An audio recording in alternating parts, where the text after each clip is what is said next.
Hi, salut tout le monde, c'est Skycrow, j'espère que vous allez bien. On se retrouve aujourd'hui dans une toute nouvelle vidéo YouTube. Et aujourd'hui on se retrouve pour la partie 2 de mes cadres que j'ai réalisés donc la semaine dernière. Aujourd'hui on les finit et voilà, j'ai hâte de faire ça avec vous. À savoir, petite précision, qu'aujourd'hui je ne ferai que de cadres car j'ai tout simplement un contour de cadre qui s'est cassé. Donc l'argile s'est cassée cette semaine. En le regardant, déjà j'ai vu qu'il était un petit peu trop petit par rapport à mon contour de cadre et quand je l'ai pris il s'est cassé et donc j'en ai refait un, mais celui-ci s'est cassé à nouveau, donc je me suis dit que j'allais faire ça tranquillement en off sans me mettre de pression, donc je vous présenterai que de cadres aujourd'hui. Voilà, mais je suis déjà très heureuse. Allez, c'est parti!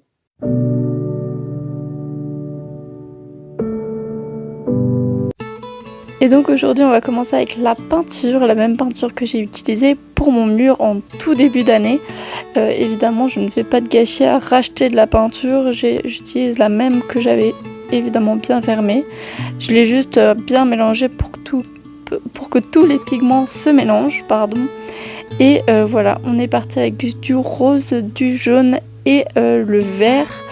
Donc voilà, j'ai commencé le premier cadre avec le rose. Alors ne vous inquiétez pas, le bas de mon cadre est moche comme tout. Mais comme dit, il se verra pas du coup avec le contour du cadre. Alors je suis désolée, le focus de ma vidéo, je ne sais pas pourquoi je joue énormément.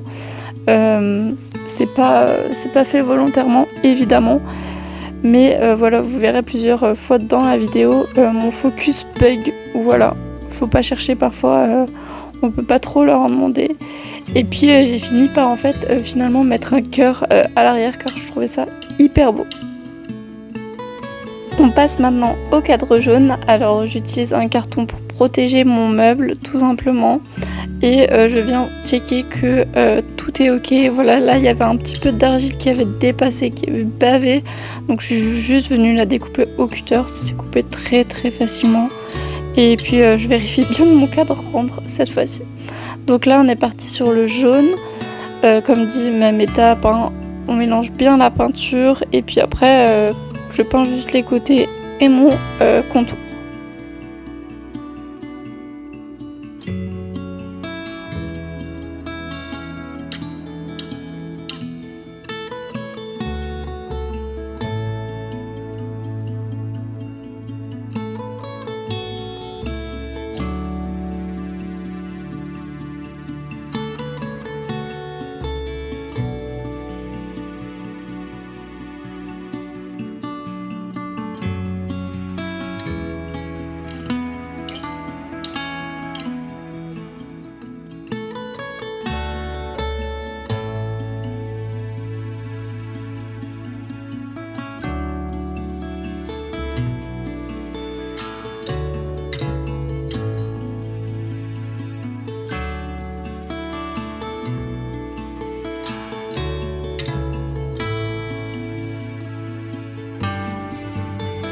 Bon, après quelques jours de séchage, je viens enfin tout checker.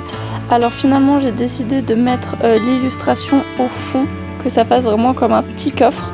Et j'ai trouvé ça vraiment trop chou parce que je me suis dit, même si plus tard j'enlevais l'illustration et mettre des plantes ou je ne sais quoi parce que ça me plaît plus. Voilà, donc finalement j'ai trouvé ça trop canon avec le petit rebord noir. Donc du coup je suis juste venue coller mon illustration au fond. Voilà, l'ouvre peinture m'a énormément aidée et je crois bien que je peux lui dire merci. Donc du coup celle-ci je l'avais pas encore découpée. Donc je viens juste avec l'embout de mon cutter faire une encoche au début et à la fin. Et ensuite avec ma règle je viens tout simplement rejoindre les deux coins. Après comme dit je fais très attention à ce qui en est pas un plus grand que l'autre. Et puis là je vous avoue que j'ai fait un petit peu au pif, je sais à peu près ce qu'il faut en place. Et donc voilà, j'ai quand même fait un test, j'ai collé bien mes coins cette fois-ci parce que pour le premier ça avait un petit peu galéré. Et puis voilà, je trouve ça très joli. Bon du coup je repositionne bien mon contour, je viens mettre de la colle chaude, alors j'en ai pas mis assez et puis je m'y suis pas pris assez rapidement.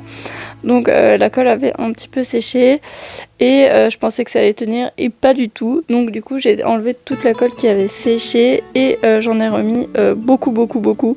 Au moins ça tiendra et puis c'est beaucoup plus clean avec le temps.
Et voilà, c'est terminé le collage.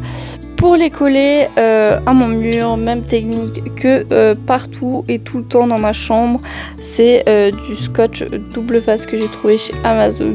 Je ne m'en passe plus, vous voyez, je suis arrivée à la fin de mon scotch.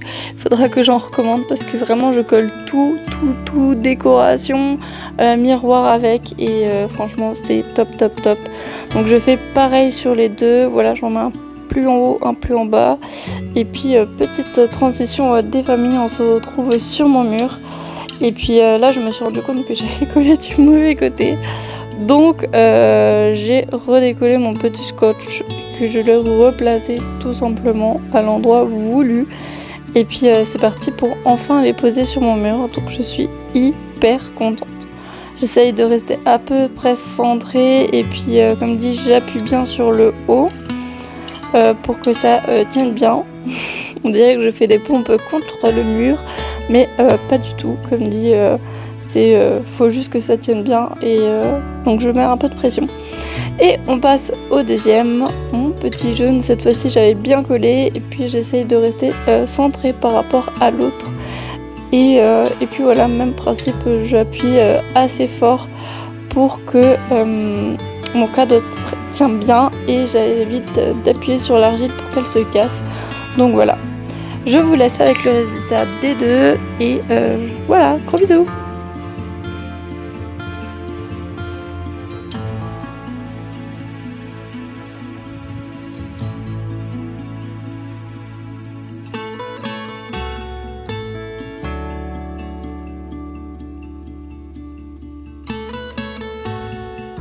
Et voilà, c'est déjà la fin de cette vidéo. J'espère que ça vous aura plu. En tout cas, je trouve mes deux cadres magnifiques, hyper trop choux. Voilà, j'ai pris du coup mes deux chats qui sont décédés parce que pour moi ça représentait quelque chose d'important. Et donc du coup, voilà, ils sont à l'entrée de ma chambre. Je suis très contente.